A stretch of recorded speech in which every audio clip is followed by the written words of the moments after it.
It's tough. You almost got to win out and hope they drop a few. So let's get into this clip. Jalen Green, like I said, this is like 4 days ago. Tim LEGLER and I forgot the other guy's name, but we're gonna check that out and see. National coverage, Jalen Green. They're starting to pay attention. So let's check it out. All right, here we go. And this comes from the All NBA podcast. So y'all go over there and subscribe to them or go check them out. But this is on the All NBA podcast. Let's go ahead and start this up. First thing that stood out is if you just watched overtime only, like those 5 minutes of basketball, that was about as entertaining as any full game I've watched all year. Overtime was amazing in this game with the shot making and even some of the plays down the stretch that led to overtime. Look. Just remember, this is about 4 days ago, coming off the 10-game winning streak against OKC. That's what Tim LEGLER is going to be breaking down. The national coverage that Houston Rockets are starting to get. And Jalen Green, as he's going to break down his game and what his thoughts on how he's developing and where he thought he was going to be in his career to right now. So Legs a little surprised himself, so let's get into it. This is a great win. I don't care if Shai Gilgeous-Alexander played or not, man. Oklahoma City has enough of a core there to still be able to do it without him. And they're at home, and they took the lead. And it looked like early in the fourth quarter, like they had this game under control. And it looked like with Golden State, eventually winning that game, this would have put them potentially 2 back if they drop it without the tiebreaker with the Warriors. It would put less significance on their game next Thursday if they're 2 back, right? So that's what you're looking at here, and they dug deep, man. They made the plays down the stretch. Dillon Brooks was incredible when he had to be offensively. Jalen Green, man, what a stretch he is on right now. And he was, again, sensational last night. I was impressed, man, with how bad they obviously wanted to win this game and how hard they dug in to make the plays that they needed to down the stretch. So give Houston all the credit. There's nothing like a winning streak in sports, but there's like an energy and a belief a team gets, and it elevates their play. And you saw that last night. That was a Rockets team that's starting to believe in themselves. They have incredible energy.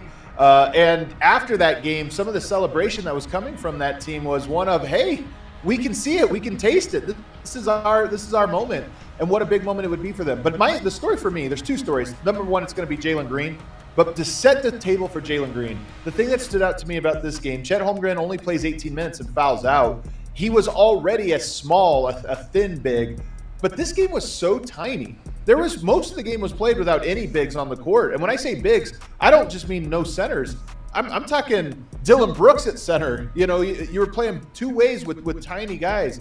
So that's what stood out to me is Houston, without Şengün, is going really small, spreading teams out, and to a degree that every team plays small, this was some of the smallest basketball I've watched, and I think that's why it was such a high-scoring game. I agree with that.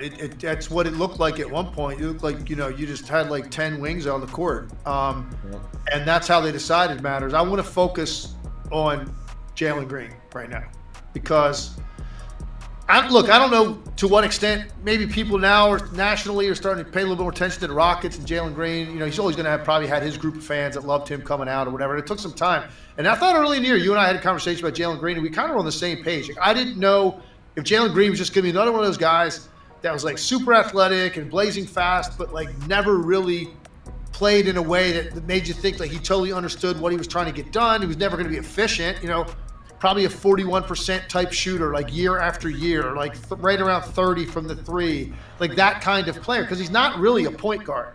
He's not a point guard. He's an attacking lead guard. And guess what? There's a lot. And that's what we thought. We thought he wasn't going to never turn over and develop. That's why Houston had him in trade talks, thinking about actually shipping this guy off or trying to figure out what they're going to do with him. That's why I say he jumped on the scene out of the blue. It was like overnight. His game just changed. And it came at a perfect time. Like I say, proud of him. Happy for him. He's getting national coverage.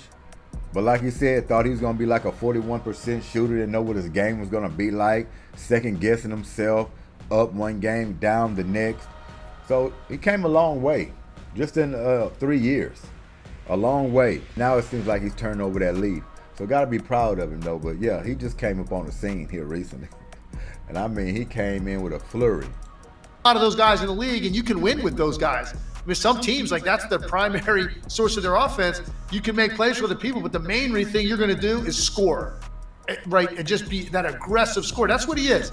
And if you're not doing that efficiently, Adam, it's kind of ugly to watch. It's not fun to watch a guy that plays that way that's not efficient, even if he gets to 20, 25. It's just like, okay, well, that was kind of ugly to watch. That wasn't really team basketball, whatever. When you look at what this guy is doing right now, I'm sorry, man, he's electrifying. Adam, I'm watching him last night, and I'm saying to myself, is there a guy in the league that's quicker to the rim from, like, when a ball screen set beyond the three-point line and like the big jumps out and he turns the corner on that guy? I don't think there's anybody in the league that gets to the rim quicker from 28 feet to the rim. I thought Tyrese Maxey was the quickest guy at that. De'Aaron Fox can be lightning quick at that. I don't know, man. I think Jalen Green might be the one. And when you watched him last night, I saw a combination of players, and people lose their minds when you do this because they think you're comparing them to these guys' careers. Yeah. I'm not doing that. You're telling me right now you don't see some Ja Morant in this guy? Yeah. You don't see some Russell Westbrook in this guy? Because I see both of those things. I even see a little bit of Iverson in this guy. In his left right quickness. His fearlessness too. Fearlessness to take hits. And that's kind of like Ja as well. And like the way that they jump and then figure it out in the air, that's kind of like Ja. And they end up shooting a reverse layup, and you can't even believe they got the ball to the other side of the rim, like where they jumped from, like stuff like that. That's what he reminded me of when I was watching him last night. And by the way, he's shooting 43% from the three in the month of March. He's shooting 50 from the field. So forget all that lack of efficiency talk. He's doing it, and he's doing it in big ways. During this 10-game winning streak, he has 8 games with 27 points or more. 8. Yeah. And he's clearly the driving force of their offense.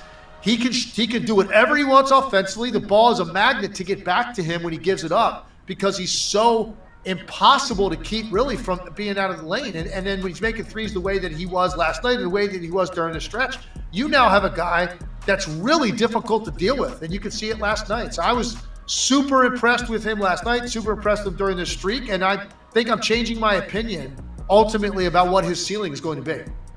Wow. The guy, you mentioned a couple big names, and I definitely see it. This is all the same mold of skill. It's that first step is just so quick, long stride, super bouncy, and then fearless.